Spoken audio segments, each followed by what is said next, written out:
Hello and welcome back to another episode of Scrap Mechanic. Today, as you can see, I have the drill, as well as got some more fuel for the engine, and I have a button, or a switch actually, hooked up to it on number 1. So if I hit number 1, you can see it go. So, my goal for today is just to mine some rocks over here. And I kind of wanted to just see what I can drill. So hit 1, it starts going. A little bit hard to control. Um, uh, it may be going the wrong way.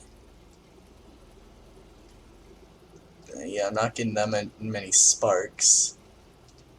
I'm getting some. Oh, I got some. Oh, whoa. I just got launched from my vehicle. Oh, there we go. Okay, let me, it's on a switch, then it keeps on going. Alright, so let me turn around real quick here. Let me turn around on the lift.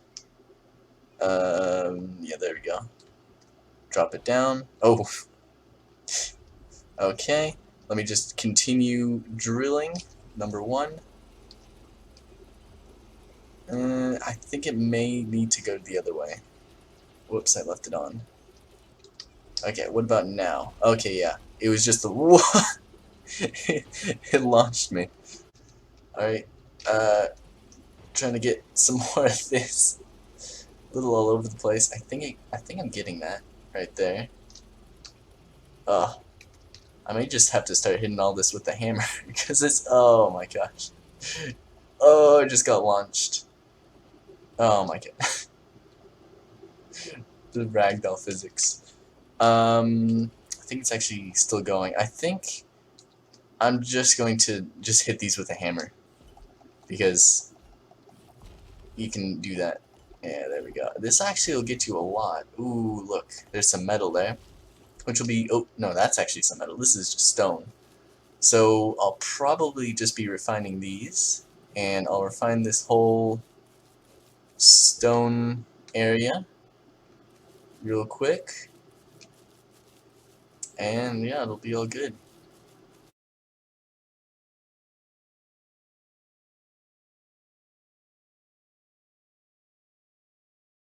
I'm a little bit worried about this part right here, because it's in the ground, and yep, I think I just lost it. Oh, I forgot I planted that flower right there. Let me... Oh, where did that come from? Oh, did that? Oh, it probably fell through the ground and then came back up. So that's good. I got the materials back. That's always nice. So let me just do some more refining. I'm gonna have to start it up again and get some more. I'm actually going to rotate it and position myself better. That'll be good. Hopefully I won't launch myself everywhere. Eventually I'll have like a dedicated vehicle to mining, but I think I'm getting sparks. I don't think I actually am. Let me reposition myself. Ooh, real quick. I'm all over the place. Okay, there we go. Oh, just launching myself everywhere.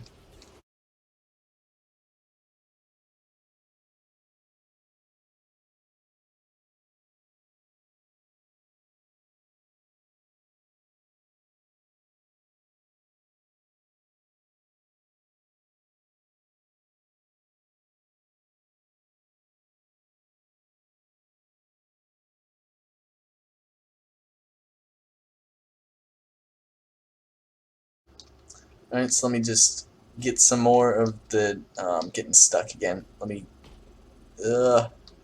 it's really finicky, especially whenever I, what in the world? Hello? It, somebody there?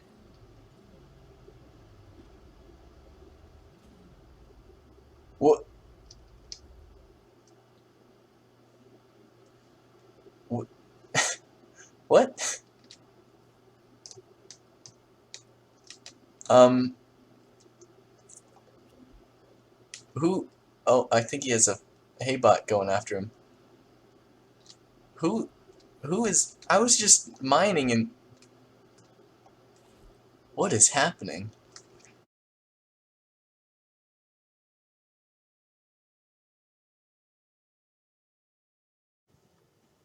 Alright, now on to the game dev talk. And this one will be a bit different as I will be talking about the scrap mechanic very beginnings in review. So basically what that means is I'm taking the last 4 game dev tips for scrap mechanic and combining them into one.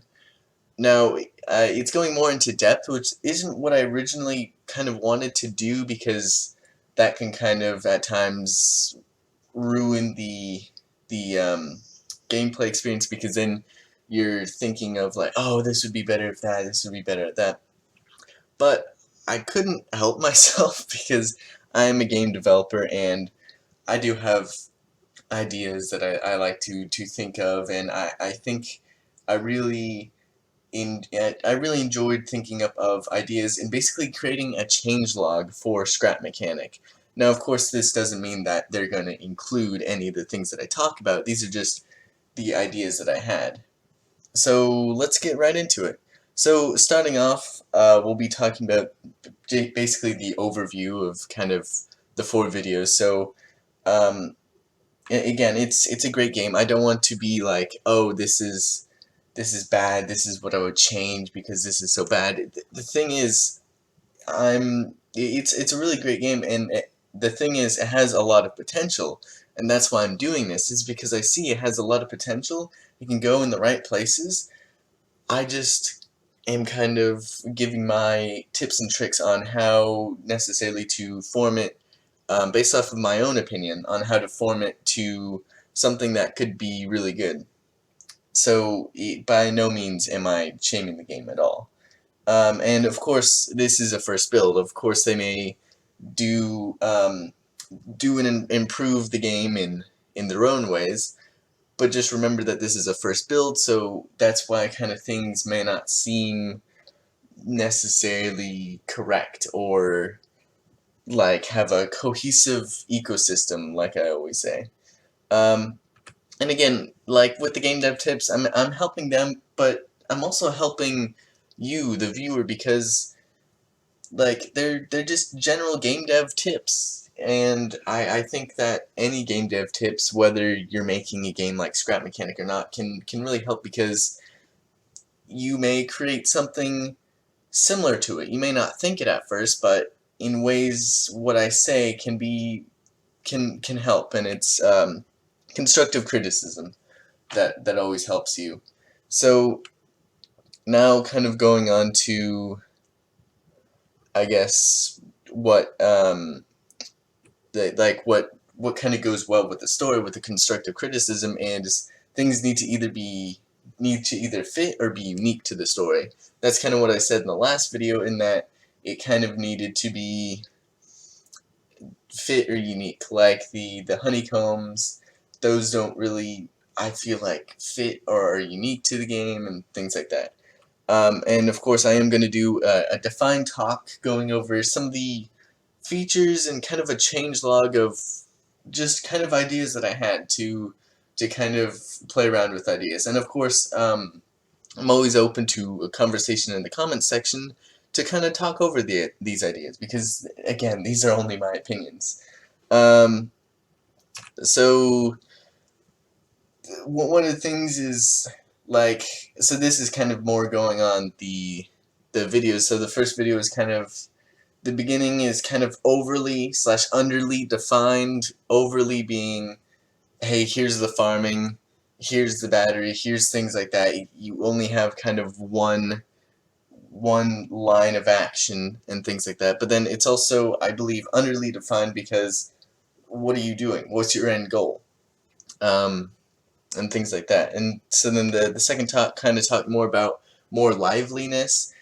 Things kind of feel static and very built around you, um, which is something to try and avoid, I believe.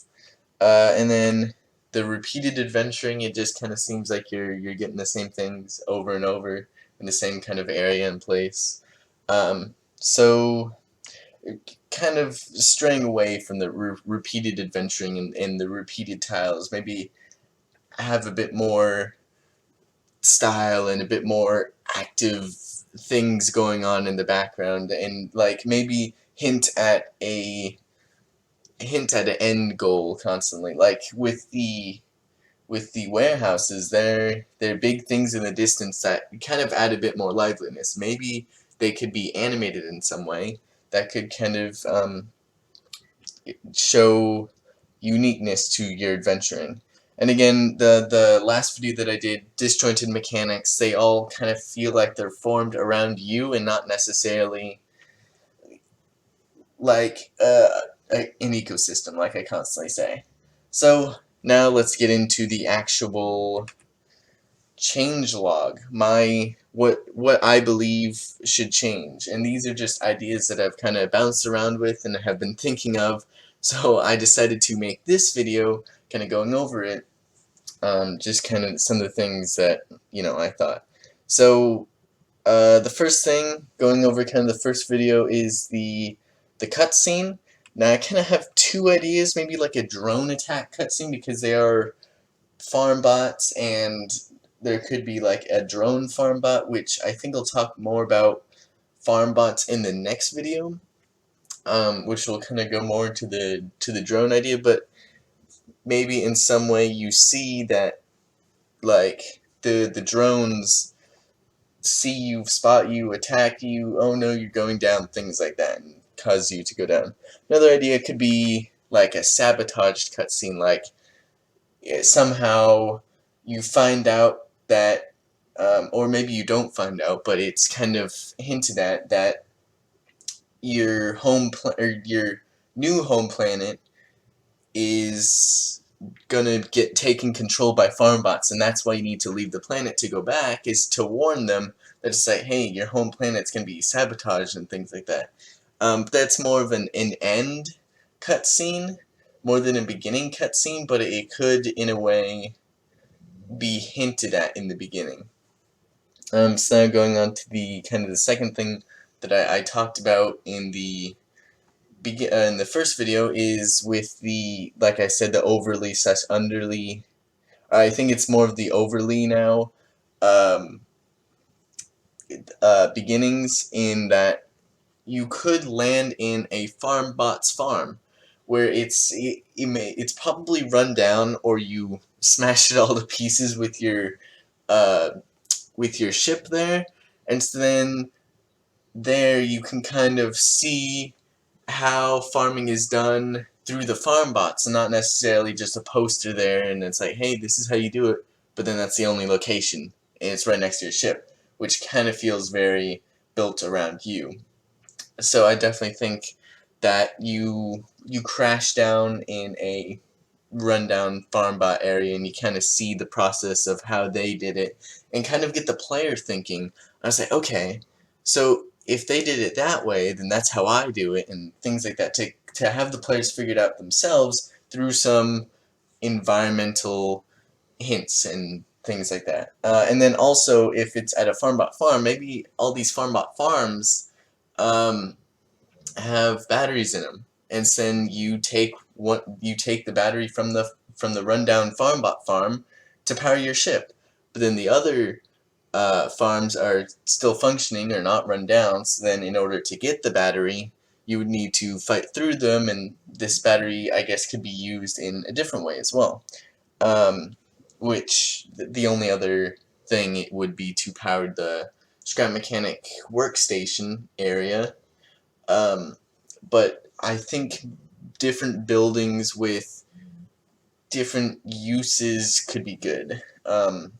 Like maybe there's a workstation for the or the scrap mechanic station for the workstation, and then another one for the cook bot, and another one for the dress bot. Just kind of different stations, saying you need multiple batteries, but to get those multiple batteries, you actually have to fight through kind of an open field of farm bots. I think would be pretty cool.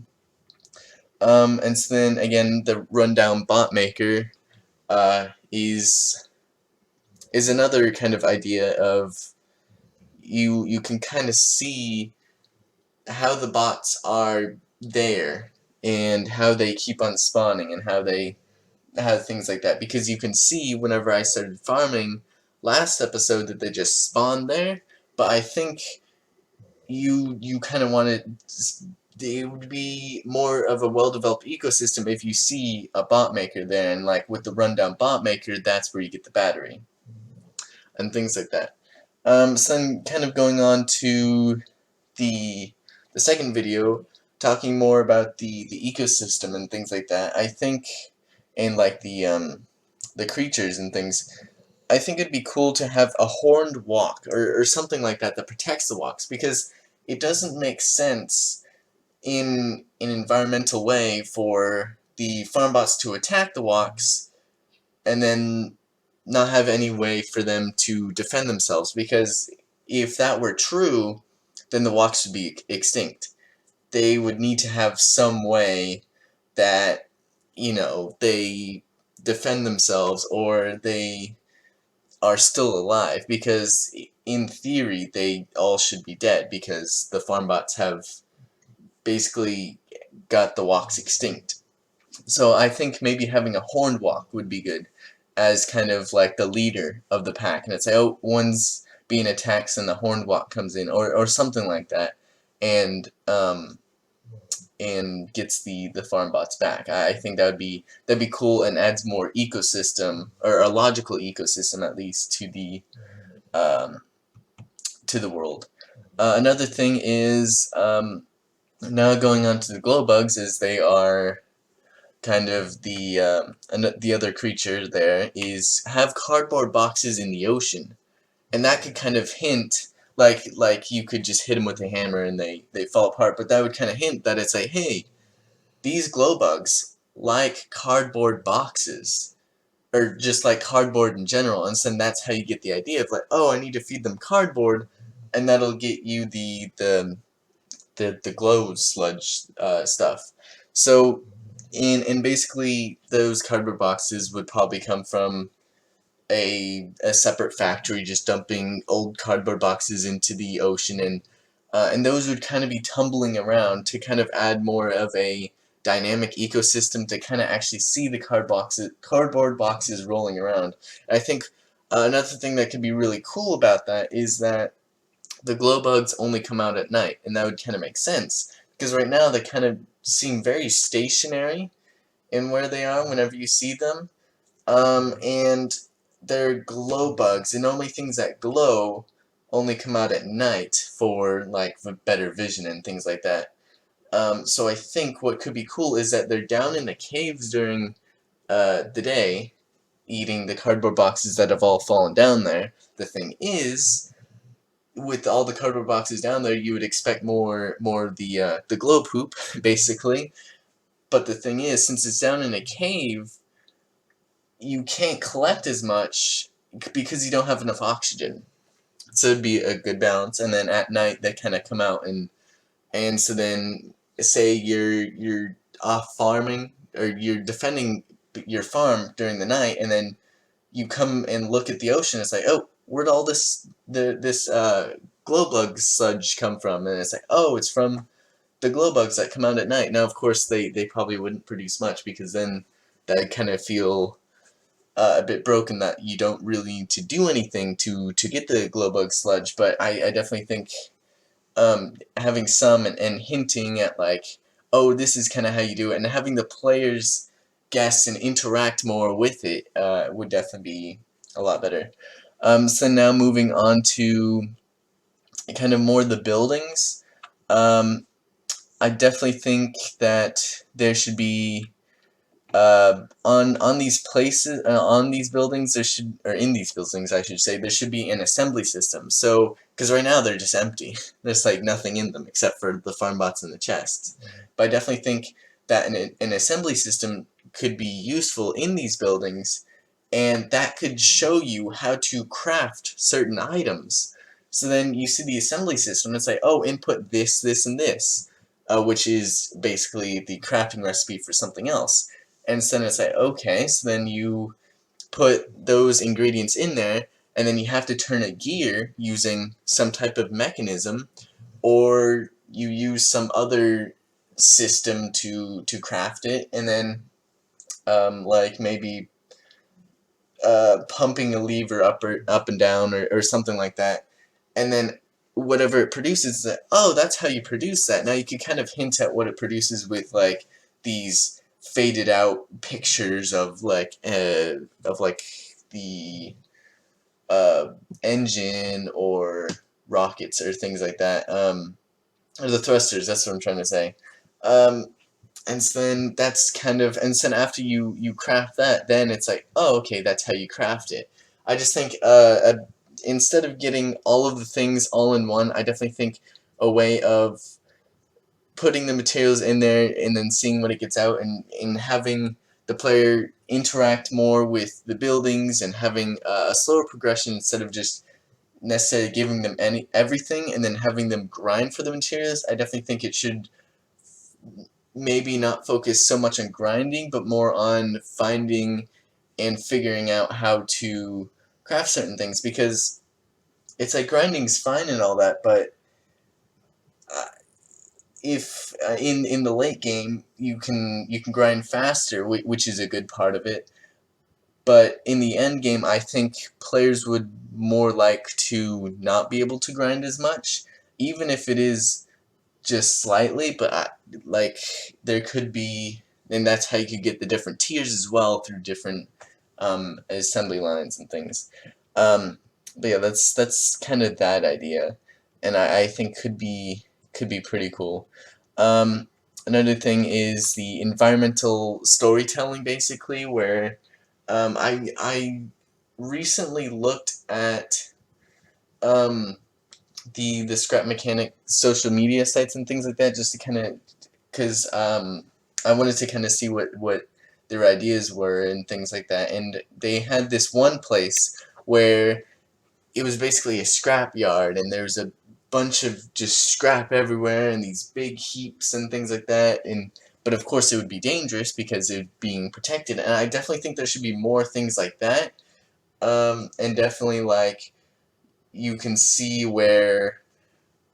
uh, where the dwarves fought their last fight, or where they launched the rocket. There should be more environmental storytelling, because right now the environment is just mainly the purpose is grinding and getting materials and going to the warehouses and things like that. I don't think there's enough kind of storytelling basically that is kind of there.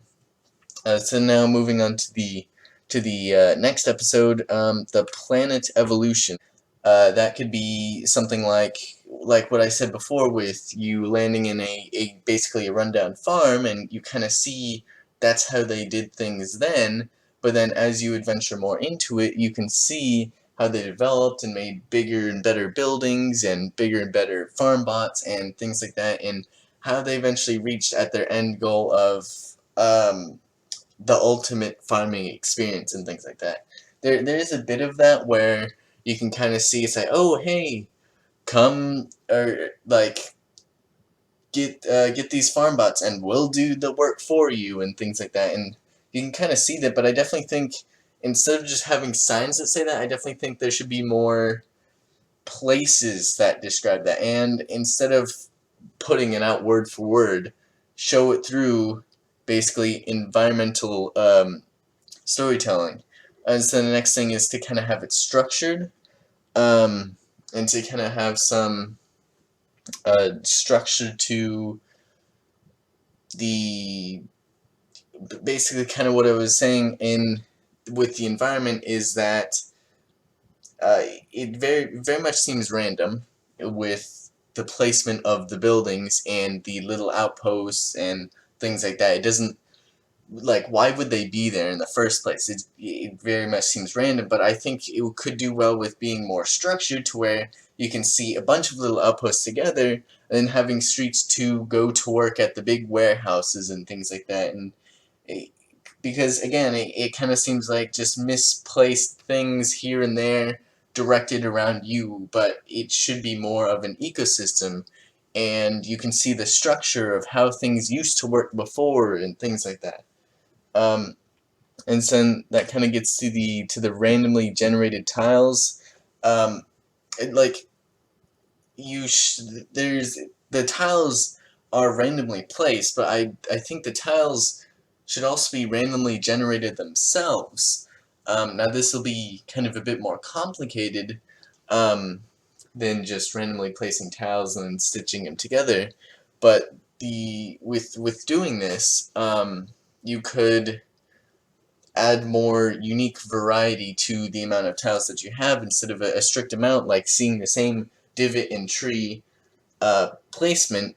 There's different varieties of it, because if it's randomly generated, then it won't always be the same, and things like that. I think that could go really well with kind of how it goes. And so the next thing is kind of add some defining features to the environment, because like I said, it actually gets pretty easy to get lost in it, which I mean makes sense because you're out in a new environment and things, but I don't think you should get as lost as you kind of can get. Now again, there's the smoke coming from the crash ship of yours. There's the big warehouses and things like that. But I definitely think that there should be defining structures that are just there. That, like, you could have like a monument of just like a water fountain, big water fountain, or like just a whole like pillar of farmbot spines or things like that, or something like that. That kind of more orient you to different things. And again, with the kind of going off of the defining features and randomly generate tiles, I definitely think there should be more variety in the color of grass, because it all kind of looks the same no matter where you are. It doesn't really look like you're going different areas. It looks like the same place, just kind of repeated in a random order. But the roads definitely help with realigning yourself, and the warehouses and the smoke. I just think that those kind of feel like they're needed. I think there should be more of just there for there, and more environmental storytelling and ecosystem and the things that I keep on talking about. So now going on to the last four here from the last video, I talked about scrap mechanics, and whenever you talk about a changelog of mechanics, those can be very controversial and definitely need to be talked about and discussed before, like, implementing them and things, because they could it's very based off of this style and the direction that you go with these things. So the last four that I have here can definitely be controversial, so let me know what you think of my ideas for the scrap mechanics, or maybe your ideas. So the first thing, like I said, with the scrap mechanics, it feels kind of limited with having with what happens. And so, like, for example, one of the things is the watering system, that there's only one way to kind of water them.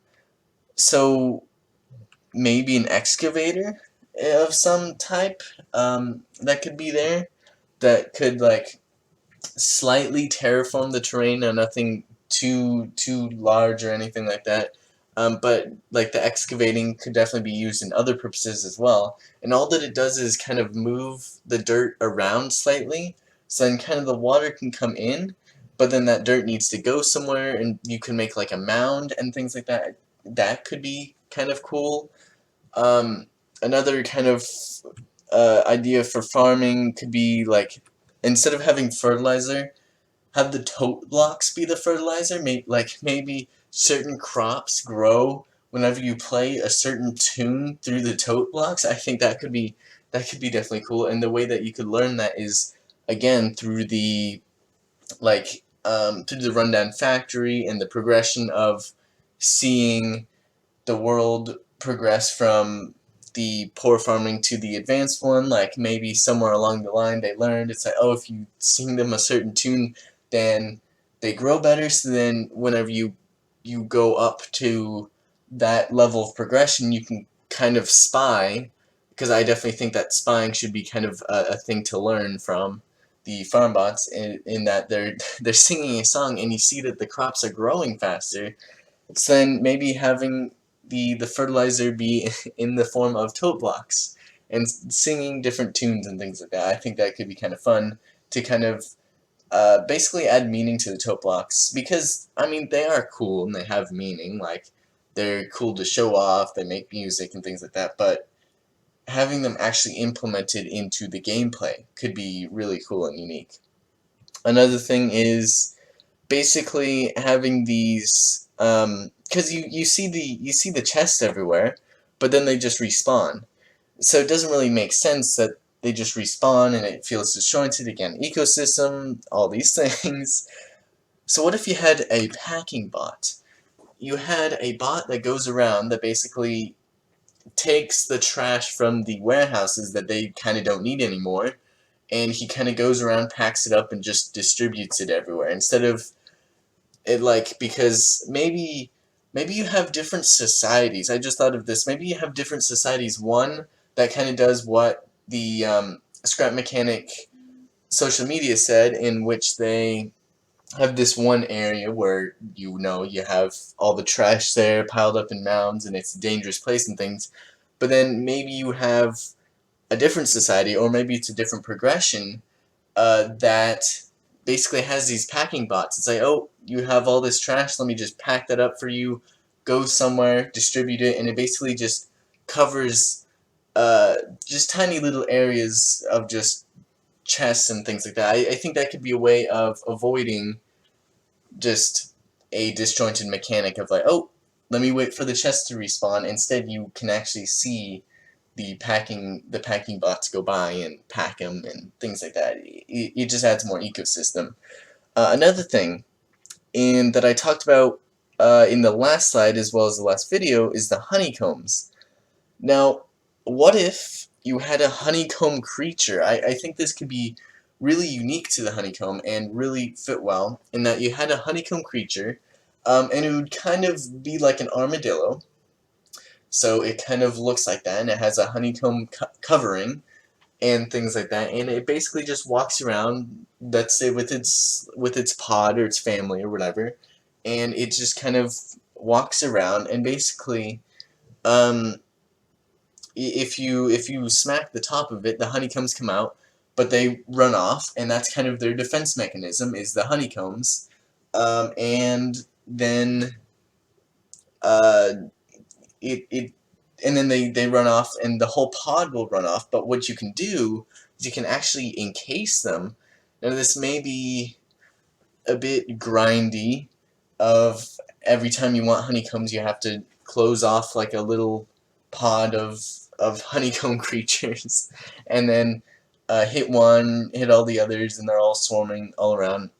But I think something like that would be pretty cool, and they could interact with the farm bots as well, in that the reason in like one of the reasons why they have the honeycombs as like an outer shelling is, like I said, for a defense mechanism.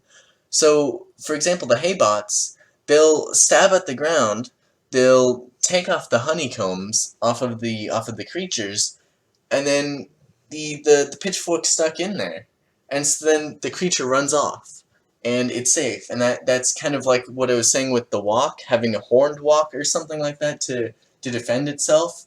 Basically, the honeycomb creature's defense mechanism is having a detachable honeycomb outer layering. So then they stab it, and the whole pod runs off, and they're safe, and it would just add more ecosystem.